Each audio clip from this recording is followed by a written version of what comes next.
क्या हुआ था जब ऋषियों ने किया था एक बेटी के साथ अपराध। जी हाँ मित्रों, कहा जाता है कि ऋषि मुनि बहुत विद्वान होते हैं, लेकिन पुराने जमाने में विद्वान ऋषि मुनियों ने भी एक बेटी सबरी के साथ भेदभाव करते हुए उनके साथ बहुत बड़ा अपराध किया था। आज के वीडियो में हम वही प्रसंग लेकर आए हैं जिसमें एक गरीब बेटी के साथ ऋषि मुनियों ने मिलकर एक अपराध किया था। इससे पहले कि ये प्रसंग हम शुरू करें, जो नए हमसे जुड़े हैं वो मेरे चैनल को सब्सक्राइब कर इस वीडियो को पूरा देखें और अच्छा लगे तो लाइक करना नहीं भूलें। प्रिय मित्रों, बात भगवान राम के जन्म से पहले की है, जब भील आदिवासी कबीले के मुखिया अज के घर एक बेटी पैदा हुई थी। उस बेटी का एक नाम श्रमना और दूसरा नाम सबरी रखा गया था। सबरी की माता इंदुमती उसे बहुत प्यार किया करती थी। दोस्तों, बचपन से ही सबरी पशु पक्षियों की भाषा समझने में बहुत माहिर थी। वो उनकी बातों को समझती थी और उनसे बातें भी किया करती थी। और जब सबरी की माँ उसे देखती तो वह कुछ समझ नहीं पाती थी। साथियों, कुछ समय बाद एक पंडित ने सबरी के परिवार को बताया कि वो आगे चलकर सन्यासी बन सकती है। इस बात का पता चलते ही सबरी के पिता ने उसका रिश्ता तय कर दिया। और जैसे ही शादी का दिन नजदीक आया, सबरी के घर वालों ने बहुत सारी बकरियां और बहुत सारे जानवर लाकर सबरी के पास बांध दिया। एक दिन सबरी की माँ जब उसके बाल बना रही थी तो सबरी ने अपनी माँ से पूछी कि माँ, इतने सारे जानवर हमारे घर क्यों लाए गए हैं? ये बातें सुनकर माँ जवाब देती है कि बेटी, तुम्हारा विवाह होने वाला है, इसलिए हम लोगों ने इनका इंतजाम बलि के लिए किया है। तुम्हारी शादी के दिन ही बलि प्रथा होगी और फिर इनसे स्वादिष्ट भोजन बनाकर सबको परोसा जाएगा। ये सभी बातें सुनकर सबरी काफी दुखी हो गई और काफी देर तक सबरी ने उन जानवरों को आजाद करने के बारे में सोचा। सोचते सोचते सबरी के मन में हुआ कि अगर ये जानवर यहाँ नहीं होंगे तो शायद इनकी बलि रुक जा सकती है। ऐसा नहीं हुआ तो मेरे घर से कहीं चले जाने पर ही यह बलि रुक सकती है। जब मैं ही यहाँ नहीं रहूंगी तब न विवाह होगा और न ही कोई बलि होगी और ये सारे के सारे मासूम जानवर बच जाएंगे। इसी सोच के साथ जानवरों को रखी गई जगह पर सबरी पहुंची। उसने सोचा कि उन्हें खोल देती हूँ, लेकिन वो ऐसा नहीं कर पाई। उसके बाद सबरी जंगल की तरफ भागने लगी। भागते भागते सबरी ऋषि मुख पर्वत पहुंच गई। वहां करीब 10,000 ऋषि रहा करते थे। सबरी को लगा कि वो भी इसी जंगल में किसी तरह ऋषि मुनियों की सेवा करके अपना जीवन निर्वाह कर लेगी और वो चुपचाप उसी जंगल में एक हिस्से में किसी तरह छुपकर रहने लगी। लेकिन दोस्तों, सबरी ने जो सोचा ऐसा नहीं हुआ। सबरी रोजाना ऋषि मुनियों की झोपड़ी के आगे झाड़ू लगाती और हवन के लिए लकड़ियां भी लाकर रख दिया करती थी। मित्रों, ऋषि मुनियों को यह समझ में नहीं आ रहा था कि जंगल में उनके काम अपने आप कैसे हो रहे हैं, क्योंकि सबरी ये सभी काम छुपकर ही किया करती थी। एक दिन सबरी को किसी ऋषि ने देख लिया और उसे देखते ही उसका परिचय पूछा। जैसे ही सबरी ने बताया कि वो भील आदिवासी परिवार से संबंध रखती है तो उसे ऋषियों ने खूब डांट लगाई। सबरी को इस बात का बिल्कुल भी पता नहीं था कि उसकी जाति छोटी है और उसे ऋषियों द्वारा जाति की वजह अपमान सहन करना पड़ेगा। इतना सब हो जाने के बाद भी सबरी हर ऋषि मुनि के दरवाजे पहुंचती और उनके आंगन में झाड़ू लगाकर उनसे गुरु दीक्षा देने के लिए कहती। हर कोई सबरी को उसकी जाति की वजह से अपने आश्रम से भगा दिया करते थे। ऐसा होते होते काफी समय बीत गया और सबरी नित्य प्रतिदिन अपनी जाति का भोग भोग रही थी। फिर भी वह उस पर्वत पर किसी तरह जिंदा थी। एक दिन की बात है, सबरी मतंग ऋषि की कुटिया में पहुंची। वहां पहुंचकर मतंग ऋषि को सबरी ने बताया कि वो उनसे गुरु दीक्षा लेना चाहती है। उन्होंने खुशी खुशी उसे अपने गुरुकुल में रहने दिया और भगवान से जुड़ा ज्ञान देना प्रारंभ किया। सबरी ने भी अपने गुरु मतंग ऋषि की सेवा करने में कोई कसर नहीं छोड़ी। वो गुरुकुल के सारे काम किया करती थी। सबरी से खुश होकर ऋषि मतंग ने उसे अपना बेटी मान लिया था। अब समय के साथ मतंग ऋषि का शरीर भी बूढ़ा हो गया था। मतंग ऋषि ने एक दिन सबरी को अपने पास बुलाया और कहा कि बेटी, मैं अपना देह त्यागना चाह रहा हूँ। बहुत साल हो गए इस शरीर में रहते रहते।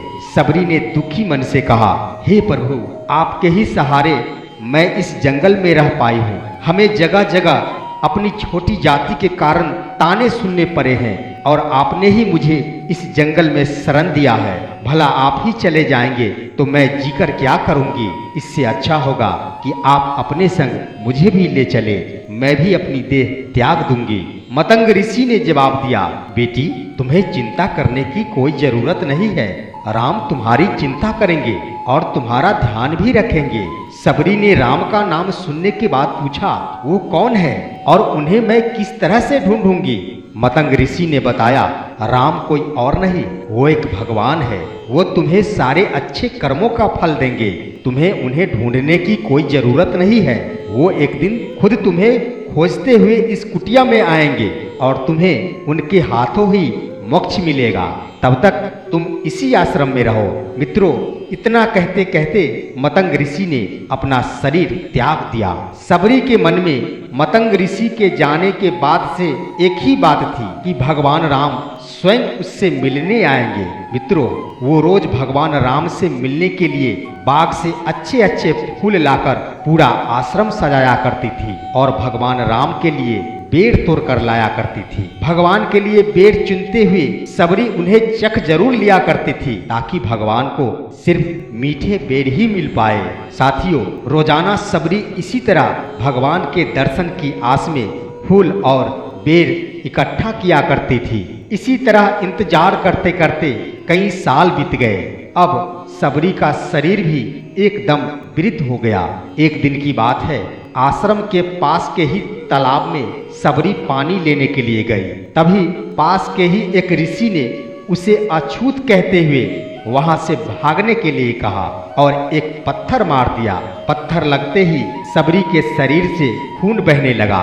बहते हुए खून की एक बूंद उसी तालाब के पानी में गिर गई।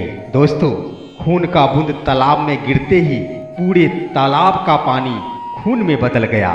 मित्रों, ये सब होता देखकर ऋषि ने सबरी को बहुत डांटा और कहा कि पापिन, तुम्हारी वजह से पूरा पानी खराब हो गया। तुमने ये क्या कर दी। दोस्तों, अब रोज ऋषि उस पानी को साफ करने में लग गए। अपनी कई तरह की विद्याओं का इस्तेमाल करने लगे। कई सारे यत्न करने के बाद भी यह पानी साफ नहीं हो पाया। इतना ही नहीं, ऋषियों ने गंगा जैसी पवित्र नदियों का जल भी उस तालाब में डाला, लेकिन फिर भी उस तालाब का पानी साफ नहीं हो पाया और खून के जैसा ही बना रहा। कई सालों तक तालाब के पानी को साफ करने की कोशिश के बाद भी कोई काम नहीं आया तो ऋषियों ने थक कर सब कुछ छोड़ दिया। मित्रों, इसी क्रम में अपनी पत्नी सीता के हरण के बाद उन्हें ढूंढते हुए भगवान श्री राम उसी तालाब के पास एक दिन पहुंच जाते हैं। उन्हें देखते ही ऋषि मुनियों ने उन्हें पहचान लिया।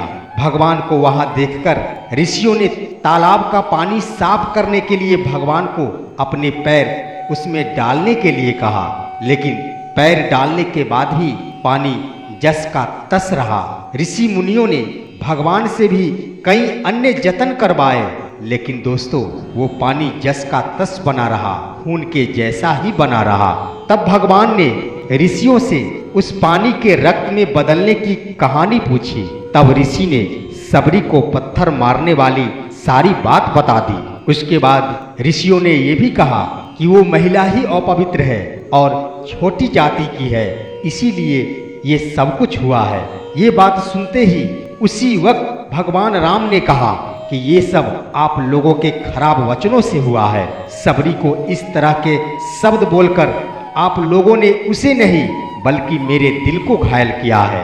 इसी घायल दिल के रक्त का प्रतीक यह तालाब का लाल पानी है। कहाँ है वो माई, मैं उनसे मिलना चाहता हूँ। दोस्तों, इसी बीच माता सबरी उस तालाब के पास पहुँच जाती है। इस दौरान सबरी के पैर को ठोकर लगती है और कुछ धूल उड़कर उस तालाब में गिर जाते हैं और धूल के तालाब में गिरते ही सारा का सारा पानी एकाएक साफ हो जाता है। ये देखते ही भगवान उन सभी ऋषियों से कहते हैं कि देखिए आप लोगों ने क्या कुछ नहीं किया, लेकिन पानी साफ नहीं हो पाया।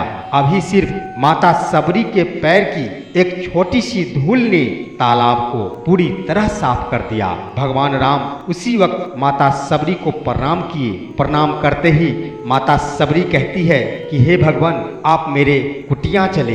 अब भगवान श्री राम खुशी खुशी सबरी के साथ चल पड़े। फूलों से सबरी ने भगवान राम का स्वागत किया और वो सीधे बेर तोड़ने के लिए बगीचे में चली गई। चक कर उन्होंने उनके लिए बेर तोड़ कर लाई और बड़े ही प्यार से भगवान राम और उनके भाई लक्ष्मण को खाने को वो बेर दी। भगवान राम ने बड़े ही प्यार से उस बेर को खाना प्रारंभ किया। यह देख लक्ष्मण ने अपना मुंह बनाते हुए कहा कि भैया, ये बेर तो जूठे हैं, आप इसे कैसे खा सकते हैं। भगवान राम ने जवाब दिया कि लक्ष्मण, ये बेर जूठे नहीं बल्कि बहुत मीठे हैं। सबरी माई हम सबके लिए ये बहुत प्यार से तोड़ कर लाई है।